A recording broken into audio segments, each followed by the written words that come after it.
महाराज जी, आज मेरा जन्मदिन है। जिंदगी का एक और साल कम हो गया। इसी हाँ, जन्मदिन पहले में आदमी जो ऐसा बोल रहे हो।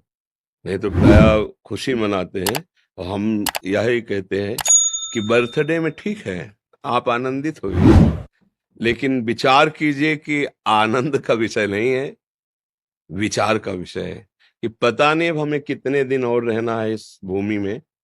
1 वर्ष चले गए, लेकिन जो हम कार्य करने के लिए यहाँ आए हैं उस पर हमारी दृष्टि गई कि नहीं। 1 वर्ष में हम कितना नाम जप किए, कितना दूसरों का हित किया, कितनी हमने सेवा की, समाज की, माता पिता की, परिवार की।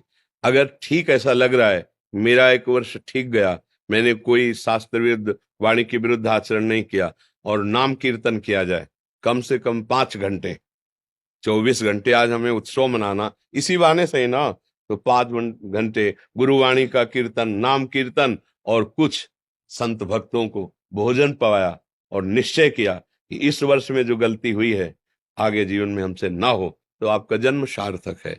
जिसकी मृत्यु अच्छी है उसका पूरा जीवन सार्थक हो गया।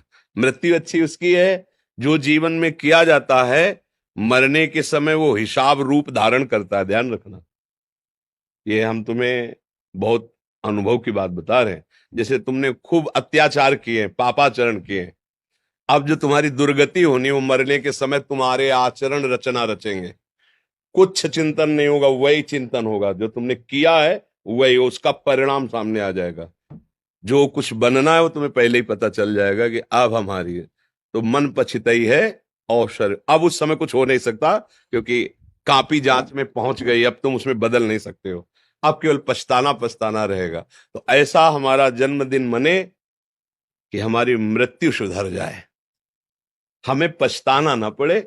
मालिक के सामने जाने की बात आने पर हमें ऐसी खुशी होनी चाहिए जैसी होना चाहिए।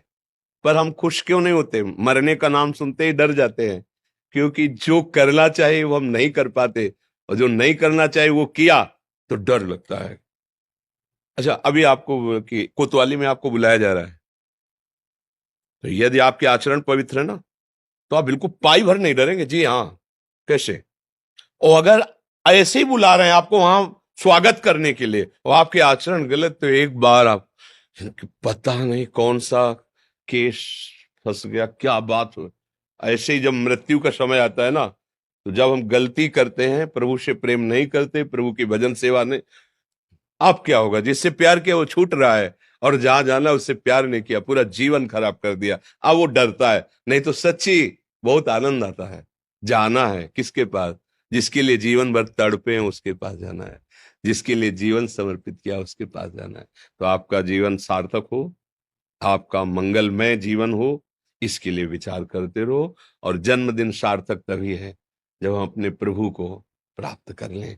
हमारे कोई ऐसे आचरण न हो जिससे कोई दुखी हो और सोचे कि ऐसा आदमी तो रहना ठीक नहीं है। ऐसा आचरण न बनने पाए। ऐसा आचरण बने कि हमारे आसपास हमारे परिवार के जन ये चाहें कि आपकी लंबी उम्र हो, आप स्वस्थ रहें, समाज सेवी बने।